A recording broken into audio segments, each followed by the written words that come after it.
Broadcasting from the business capital of the world, this is the Podcast Business News Network. We are back with the man that does it all, our pro tennis player, architect, author, dear friend, John Riggio, joining us again live today on the show. How are you? How was your week? Great, John. How are you? Fantastic. Everything's Weather's okay. better here, right? So, I'm in New York, Long Island. He's out in New Jersey. So, it's feeling good. A little warm up in the Northeast. That makes me smile, makes you smile. Yeah. Yeah, the weather is starting to get a little better outside, and we're back playing tennis on the weekend too, so that is really good. Um, Amazing. so my tennis teaching is back on for the weekend, and everything is going excellent this year. The group I have of tennis players is still growing slowly. It's really going good. So Wow. I usually talk about my architect profession, but I also like to talk about stories from when I was younger and playing tennis. So last year I wrote a book, and the book is My Own Court, the life story of tennis legend John Riggio. This book also has stories about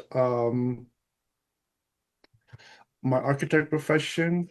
It has stories about growing up and all kinds of different things in there. Then also last year, I was also in the book Top 100 Innovators and Entrepreneurs on page 42. And so that has been really good. So in the book, I talk about all kinds of different things. I was also very studious when I was young. I used to also do all kinds of things like go to the library. Straight A Uh, students. I yeah, remember seeing your one year grades. Yeah, yeah. I was number one in the book reading club one year. Yeah. I was very young. All these accolades. And he's not bragging. I mean, he's got to tell you because he's awesome. He's a great soul, a great person overall, and does many things. And always, every time I talk to you, there's a new story that you surprise me with. I'm looking forward to that today. No pressure. Yes. So from last time, uh, I have all kinds of interesting stories. I think one thing just to talk about first is a tennis tip. And because now that it's getting warmer, everyone's back out playing. One interesting thing about tennis that is really good to know is you have to try to not act self-conscious when you're on the tennis court. Because when you're out there on the tennis court, if you're playing singles, especially too, you might get a little nervous about how you're standing there. You want to act casual. But in tennis, the best thing to do is not really think about yourself, about how you're standing there and everything. You want to try to stay as confident and relaxed as possible. Like, for instance, in tennis, you want to hold the racket with two hands, one hand on the handle, one in the middle, and you want to bend your knees a little. Um, you don't want to feel self-conscious to just like sit there casual or something like that. If you were to look at other players on the court and you see them just standing there casual, they just have their racket loose and want to just like do like a slice of the ball. That really isn't as good. Some of that also you don't want to get that into where you're self-conscious and you're um thinking about holding the racket correctly isn't looking good. Usually just the opposite. You want to look like you really know how to play.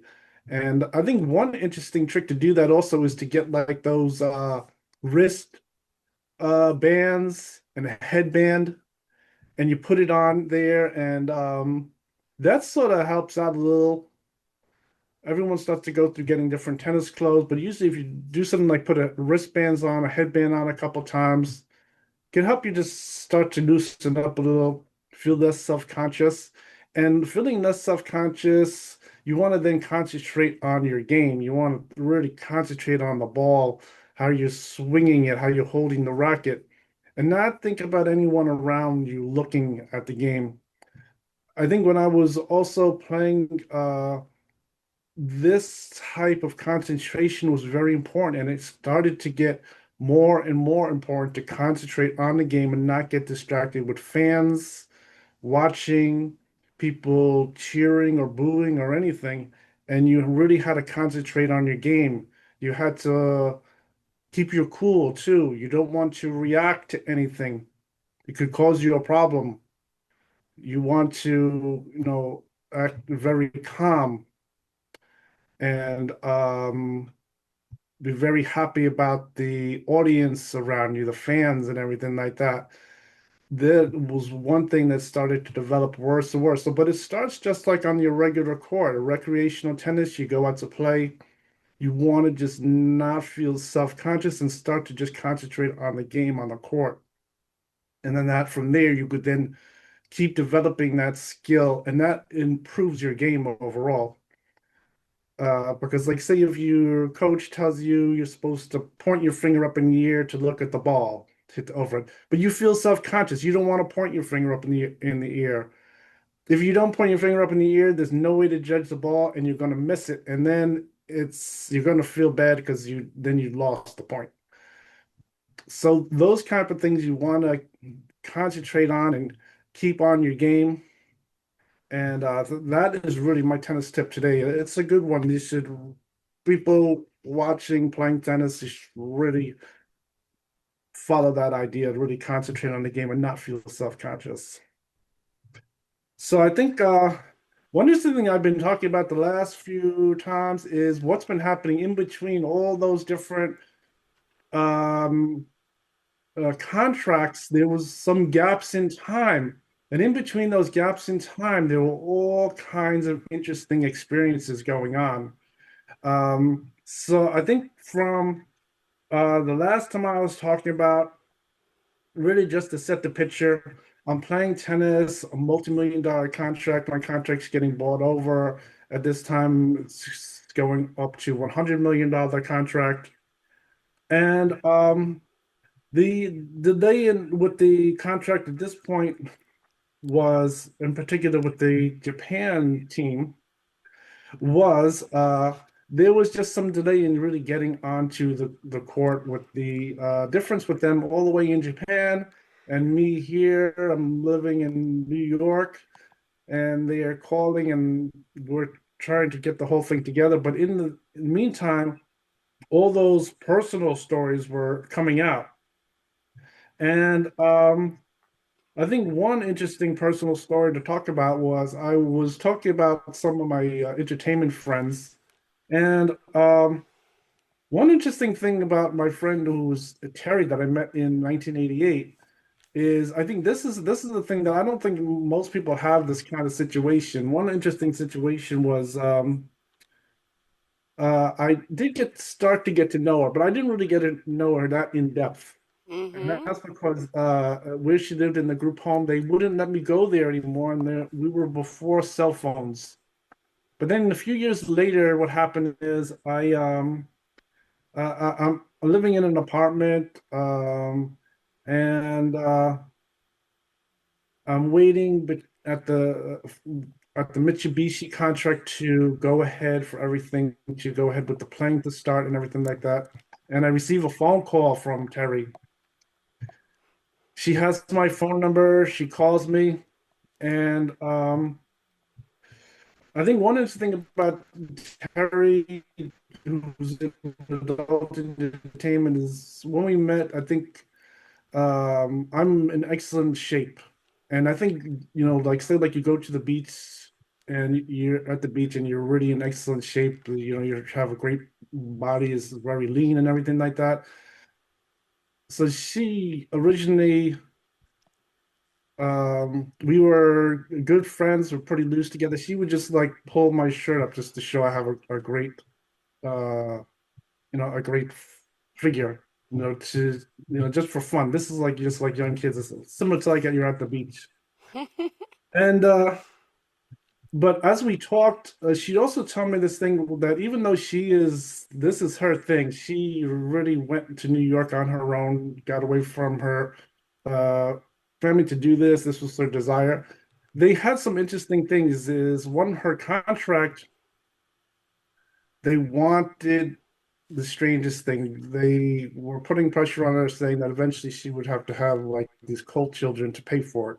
Yep. And I think that was a little disturbing to her.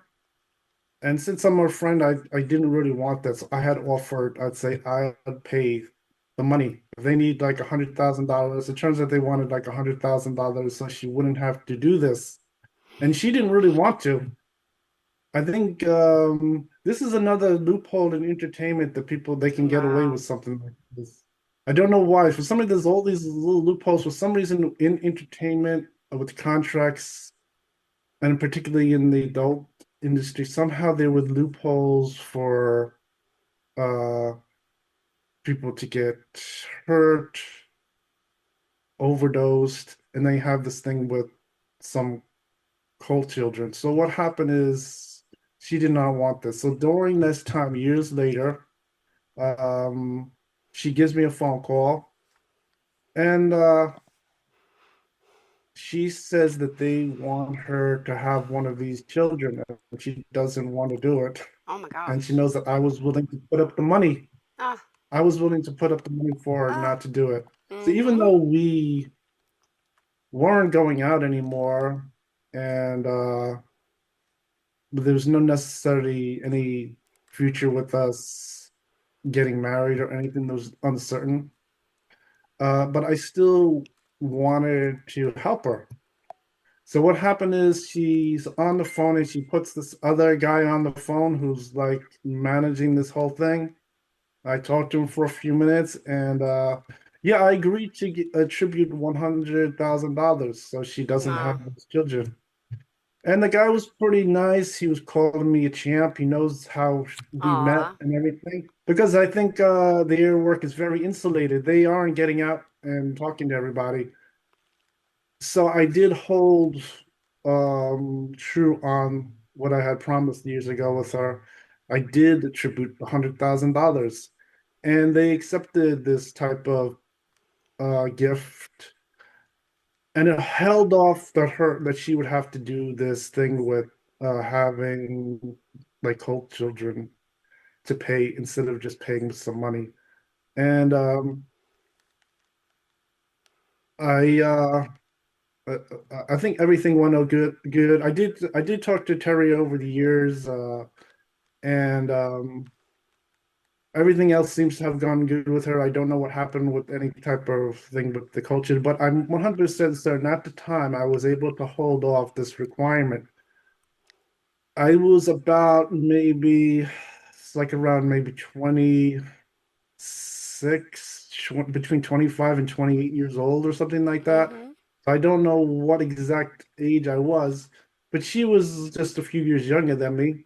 And she did not want to have these children at that young age. She wanted to put it off. So I think they were going to put it off maybe between 3 to 5 years for her at minimum. Maybe they would waive the whole thing since I promised this $100,000. Mm-hmm. And I think after that, I met her a few times. Wow.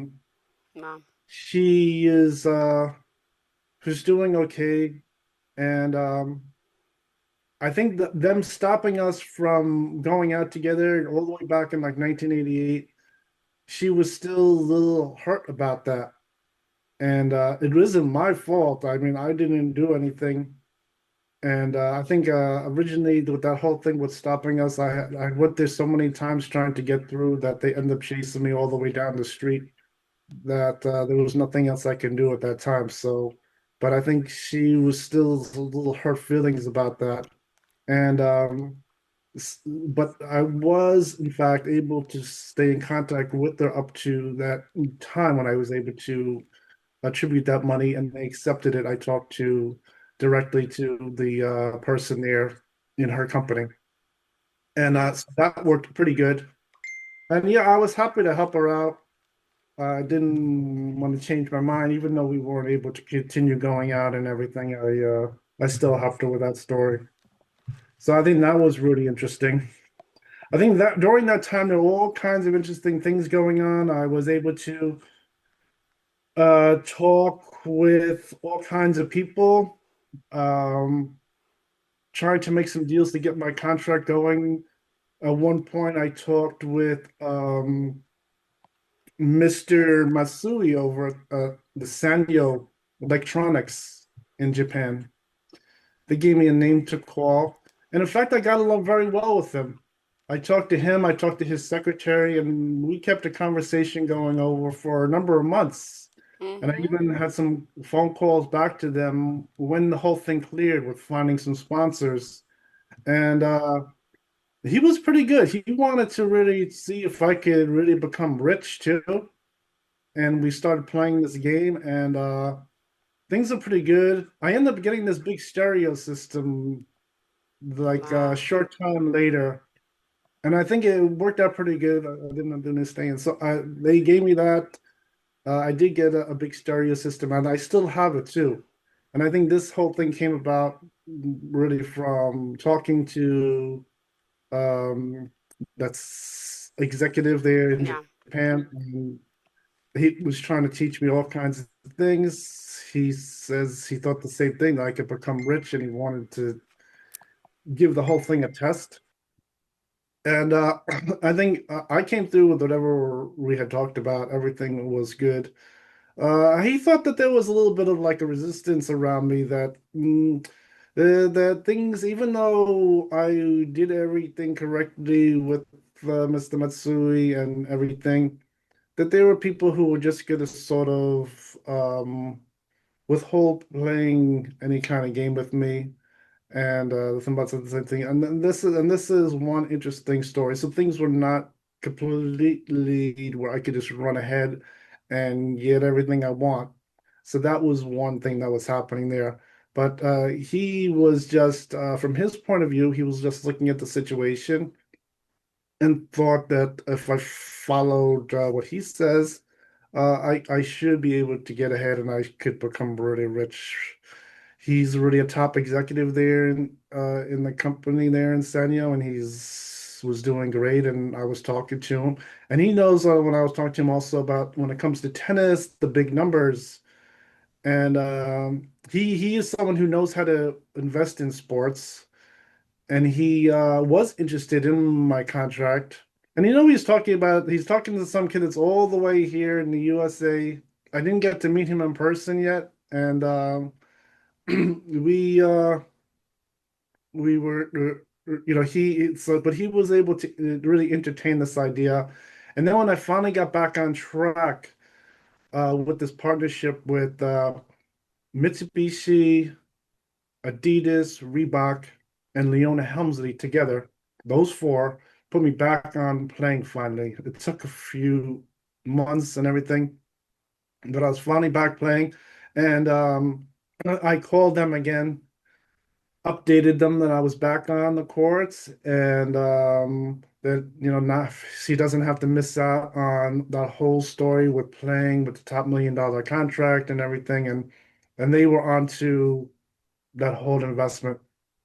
So that was really good. And I think at that time also there was some other high level calls. I had talked to the secretary over there at Mitsubishi, and she, after I taught her this idea of how to add investors and everything, because they weren't really sure know how to do this, they tapped into one of their friends, which was Bernie Tapeby, and he's the owner of Adidas at that time. He's living in France.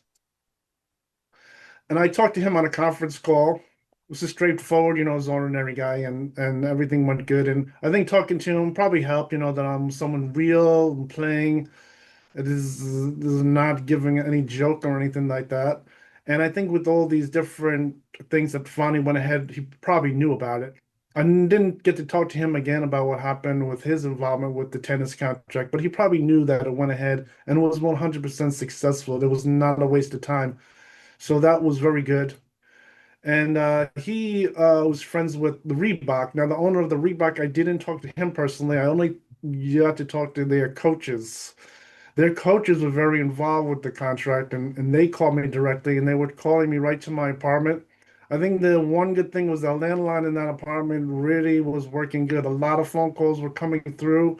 They weren't getting blocked, and I was really doing wonderful. So I think that is one interesting thing. I think one interesting thing about tennis was let me see, I have more stories, but I don't think we have time to go through all of them. But instead, I could talk about a very interesting story. When I was playing previous years back in Jericho, the coach for the tennis, he was really the captain, not the coach. He was really the captain of the tennis was the Vitas Gerulaitis. He was putting some matches together for me, and one match he put together was with this guy Donnie, and he was telling me that he is really a musician that everyone knows. So you ever heard of this musical group called Don Dokken? You know the group No, Dokken? no, sorry, I There haven't. was this group called Dokken. Okay. It's like a heavy metal group, and this guy is Donnie Dokken, and he I played him a game of tennis, and we had an excellent game of tennis. It was very good. He was a very good 80s player. So I was really playing very strict 80s tennis. This was the newest kind of tennis. And I think Vitas Gerulaitis was really more like a 70s player.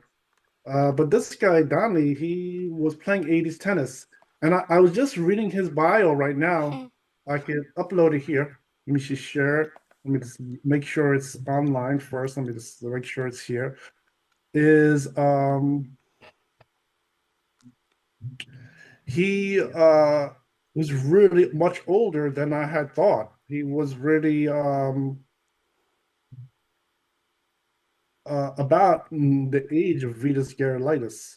He was very close age, but yet he was playing very new style. I think the music that they make is more like an 80s style.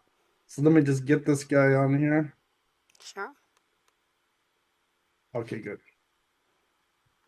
So let's share it. Okay, good.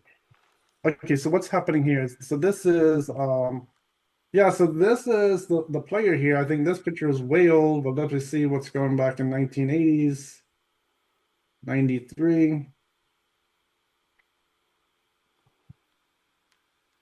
Okay, so there he's over there somewhere.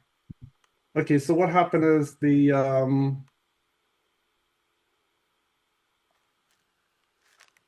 so he is the player here, and but I think the way Vitas has described him to me that he was an excellent pro tennis player, Oh, and I played him a very nice match of tennis, and he played a good 80s game. I was pretty impressed with it. I think I think when I played him, I assumed that he was about the same age. So I was wondering how he was learning to play tennis and do his music at the same time. But it turns out he was really older. He played a very young game and was, uh, of course, I won the match, but it was a fun game to play. He played the same kind of style tennis, and it's pretty good hits, had very nice cross court shots, really a nice like a rally of hitting the ball a certain number of times over the net and things like that. I yeah. remember that from that match. He had Wow. very like long hair too. I don't know if that came from music or what, and but I was playing with them, and it was a pretty impressive game. He really played excellent, and some nice serves, some top spin hits, and things like that, and it was pretty good. And that was what had come from that game, so that was pretty good. And he was really playing excellent. Um, so I think also some filling in some interesting things. I was saying a lot of stories about the networking and things like that, and just by chance, I was able to locate those invitations. Let me just I'll put these up here. I was able to locate those invitations. Let me see where they are. Let me see what this is here. Okay, this is now it's coming online. Let me just close this for two Sure, seconds. sure. No problem. Here Got we three go. minutes. We're good. Okay, so this here, this is the some of these things from the internet they developed into this whole thing with them sending these to me in the mail, these advertisements. So it says here Webster Hall. That's where we used to meet, was Webster Hall. I Oh, think another one was really good was so this is my address back then, was this one, the bar bat. This one was really very good. So the group of people I used to meet here was different than the one at Webster Hall. It was all done by this same company. This is a brand the new idea Met back then. They were Party. sending me these things like this in email, and so Margot Crespin, she was doing these organizations. When I was there, she was really there in person, and she used to organize these events. This is something brand new coming out. But this one is way late in 2001. Wow. I had scanned some of these, kept them as a memory. And so this was a brand new idea back then, coming through the internet and everything. And it was really excellent. Um, I think just patching in while I'm here. Let me just do this. Let's do this here. What happened to the screen? Wow. Oh, there it is. Oh yeah, so I think one interesting thing was I was saying about those different marriages and they were putting me together. I think there was some things I left out. I think Miss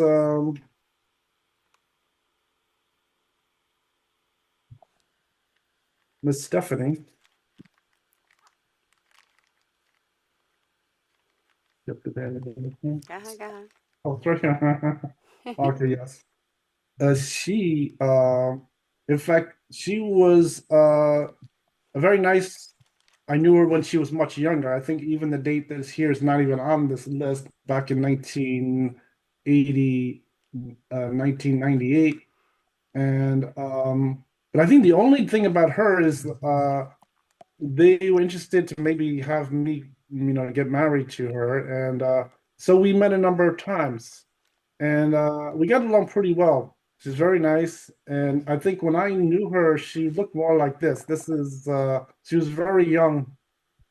And I think the only strange thing was she is the only one where there were people who were jealous of me and her, that they were trying to put us together. And it was a little strange.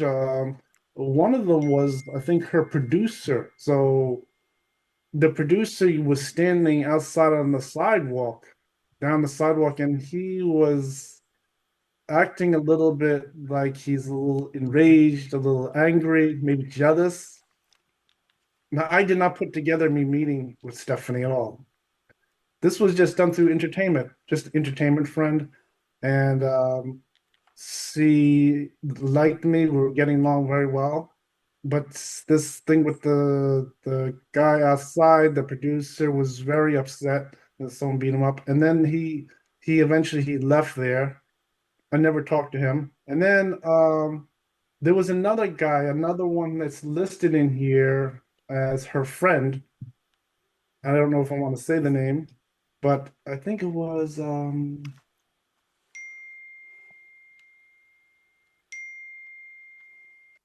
I think it was Mr. Scorsese.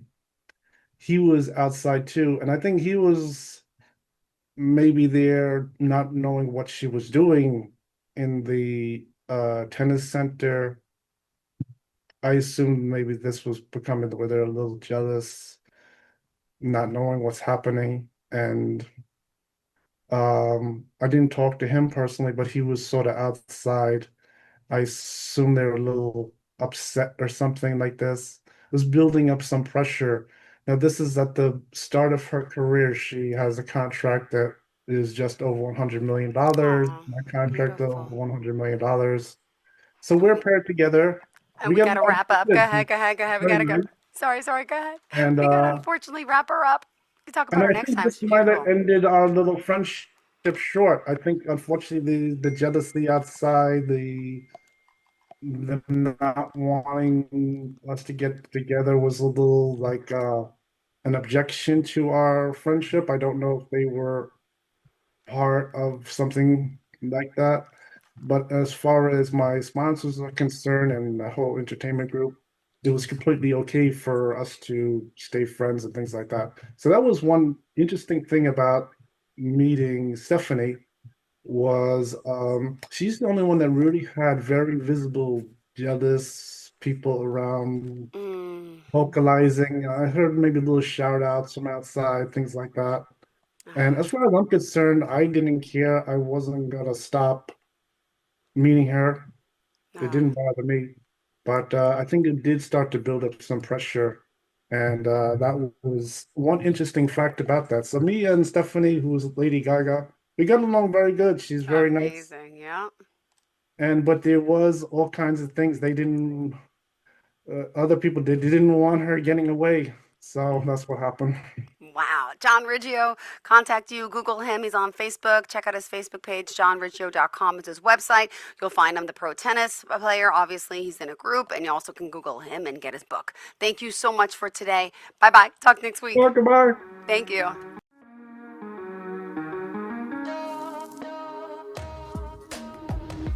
Broadcasting from the business capital of the world, this is the Podcast Business News Network.